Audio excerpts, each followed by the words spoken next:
ಇಲ್ಲಿ ಏನ್ ಅಂತಂದ್ರೆ ಎಕ್ಸ್ಪಾಂಡ್ HR ಏನಂತಂತೇಳಿ Hindu religion association, Hindustan reform association, Hindustan republic association, Hindu republic association. ಇದು ಕನ್ಸರ್ನ್ ಗೊತ್ತಿರುವಾಗ ಏನಂತಂದ್ರೆ ಹಿಂದೂಸ್ತಾನ್ ರಿಪಬ್ಲಿಕ್ ಅಸೋಸಿಯೇಷನ್. ಇದನ್ನ ಯಾವಾಗ ಸ್ಟಾರ್ಟ್ ಮಾಡಿದ್ರು ಅಂತಂದ್ರೆ 1924 ರಾಮ್ ಪ್ರಸಾದ್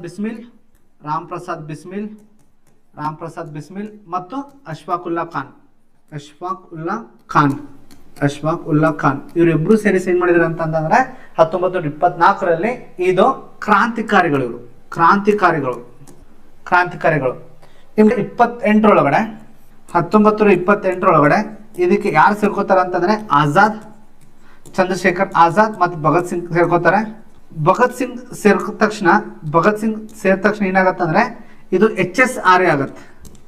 HSRA ನಾವ್ ಏನ್ ಕರಿತೇವೆ ಅಂದ್ರೆ ಹಿಂದೂಸ್ತಾನ್ ಸೋಷಲಿಸ್ಟಿಕ್ ಸಮಾಜವಾದ, ಹಿಂದೂಸ್ತಾನ್ ಸೋಷಲಿಸ್ಟಿಕ್ ರಿಪಬ್ಲಿಕ್ ಅಸೋಸಿಯೇಷನ್. ಇದೇನಾಗತ್ತೆ HR ಇದ್ದದ್ದು ಏನಾಗತ್ತೆ ಅಂತಂದ್ರೆ HSRA ಆಗತ್ತೆ. ಯಾವಾಗ ಆಜಾದ್ ಮತ್ತೆ ರಾಮ್ ಪ್ರಸಾದ್ ಬಿಸ್ಮಿಲ್.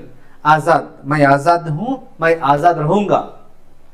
ಅಲ್ಫರ್ಡ್ ಪಾರ್ಕ್ ಒಳಗಡೆ ನಿಮ್ಗೆ ಗೊತ್ತಿರ್ಬೇಕು ಆಜಾದ್ ಏನಾಗತ್ತೆ ಅಂದ್ರೆ ಇವರು ಯಾರೋ ಭಗತ್ ಸಿಂಗ್, ರಾಜಗುರು, ಸುಖದೇವ್ 3 ಜನರಿಗೆ ಏನ್ ಮಾಡ್ತಾರೆ ಅಂದ್ರೆ ಗಲ್ಲಿಗೇರಿಸ್ತಾರೆ. ಗೊತ್ತಿರ್ಬೇಕು ನಿಮಗೆ, ಇಂಪಾರ್ಟೆಂಟ್. ಎದುರಿಗೋಸ್ಕರ ಇಲ್ಲಿ ಯಾವ್ದು ಬರುತ್ತೆ ನೆನ್ಪಿಟ್ಕೊಂಡ್ಬಿಡ್ರಿ. ಇವ್ರು ಯಾರು ವಿರುದ್ಧ ಏನು ಮಾಡಿದ್ರು ಅಂತಂದ್ರೆ ಸೈಮನ್ ಕಮಿಷನ್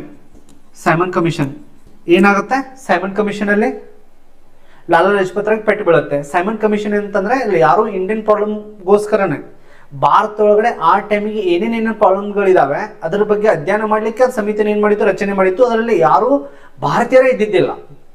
ಅದ್ರಗೋಸ್ಕರ ಏನ್ ಮಾಡ್ತಾರೆ ಅಂತಂದ್ರೆ ಅದ್ರ ವಿರುದ್ಧ ಗೋ ಬ್ಯಾಕ್ ಸೈಮನ್ ಅಂತೇಳಿ ಹೋರಾಟ ಮಾಡ್ತಾರೆ. ಆ ಹೋರಾಟ ಮಾಡಿದಾಗ ಲಾಲಾ ಲಜಪತ್ 28-29 ಆ ಟೈಮಲ್ಲಿ ಲಾಲಾ ಲಜಪತ್ ರಾಯ್ ಏನಾಗತ್ತಂದ್ರೆ ಪೆಟ್ಟು ಬೀಳುತ್ತೆ.